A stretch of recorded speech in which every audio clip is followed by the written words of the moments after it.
আরজিকর হাসপাতালে ধর্ষণ ও খুনের ঘটনা নিয়ে বিতর্কিত শর্ট ফিল্ম প্রসঙ্গে কুণাল ঘোষ বলেন, বিষয়টি তদন্তাধীন। তিনি এই শর্ট ফিল্ম প্রসঙ্গে কি বললেন আমরা শুনে নেব।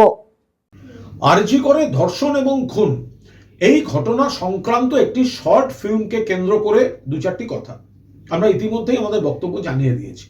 দেখুন, যেহেতু বিষয়টি তদন্তাধীন এবং অত্যন্ত সেন্সিটিভ, ফলে এই বিষয়ে কোনো শর্ট ফিল্ম বা এই ধরনের কিছু দল অনুমোদন করছে না, এবং সেটি জানিয়ে দলের কেউ যদি জড়িত থাকেন, দলের তৃণমূল ছাত্র পরিষদ ছাত্র শাখাকে বলা হয়েছিল যথাযথ ব্যবস্থা নিতে, তারা সেরকম ব্যবস্থা নিয়েছে। আমরা পরিষ্কার বলে দিচ্ছি, এর সঙ্গে শিল্পী স্বাধীনতার কোনো সম্পর্ক নেই। যেটা গুলিয়ে দেয়া হচ্ছে যে এটা সরকারের পক্ষের দিকে গেছে না, এটা সরকারের বিপক্ষের দিকে গেছে। এটা পক্ষে বিপক্ষের বিষয় নয়।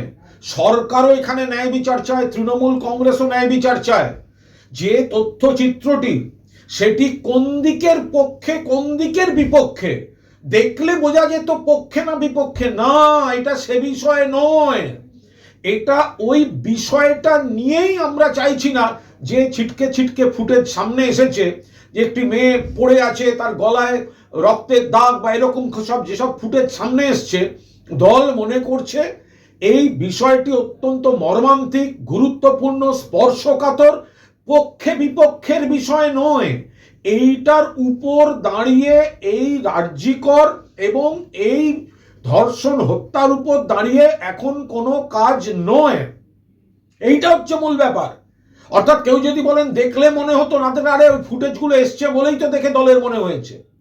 ফলে অত্যন্ত বাড়াবাড়ি রকম বিকৃতি করে কেউ কেউ প্রচার করছেন এবং কয়েকজন এটা নিয়ে তাদের সেই প্রচারটাকে বাড়াচ্ছেন। আমরা আবার বলছি, এটা পক্ষে বিপক্ষের বিষয় নয়।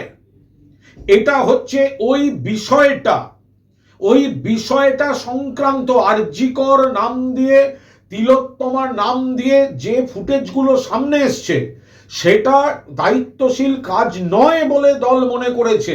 সেটা কেউ যদি দলের পক্ষেও বলে, তাহলেও দল বলছে না না না, এবং এর সঙ্গে শিল্পী স্বাধীনতার কোথাও কোনো সম্পর্ক নেই। দলের সঙ্গে জড়িত যারা বিভিন্ন কাজ করেন, লেখেন, ফিল্ম করেন, ইত্যাদি ইত্যাদি, কেউ আরজিকরের নাম দিয়ে এই ধরনের একটা দৃশ্য দেখিয়ে তারা কেউ করেনি। এই জায়গাটায় দল আপত্তি করেছে। যারা করেছেন বয়স কম, আগামী দিনে নিশ্চয়ই বুঝতে পারবেন যে কোন জায়গাটাকে দল এটা পক্ষে বিপক্ষে যেতে পারে, নাকি পক্ষে বলেছে, নাকি তিলোত্তমাদের গল্প বলে দল আপত্তি করেছে। এই ব্যাখ্যাগুলো মিথ্যা, এই ব্যাখ্যাগুলো ভুল। এই বিষয়টা নিয়ে যে দৃশ্য দেখানো হয়েছে তদন্তাধীন বিষয়, সেটা করা যায় না বলে দল ওই জায়গায় বলেছে, এটা অনুমোদন করেনি এবং ব্যবস্থা নিয়েছে। দয়া করে বিষয়টাকে পক্ষে বিপক্ষের দিকে ঘোরাবেন না। একটি বহুল প্রচারিত চ্যানেল, সেখানে অনেক বক্তা পক্ষ বিপক্ষ করছেন। পক্ষ বিপক্ষ নয়, তৃণমূল কংগ্রেস দায়িত্বশীল ভূমিকার পরিচয় দিয়েছে, পক্ষ বিপক্ষ নয়। ইস্যুটা তদন্তাধীন, যে পরিস্থিতি সেখানে। আর এটা নিয়ে যদি আরো বিকৃত প্রচার কেউ চেষ্টা করেন, সময় মতো তারপর দেখা যাবে।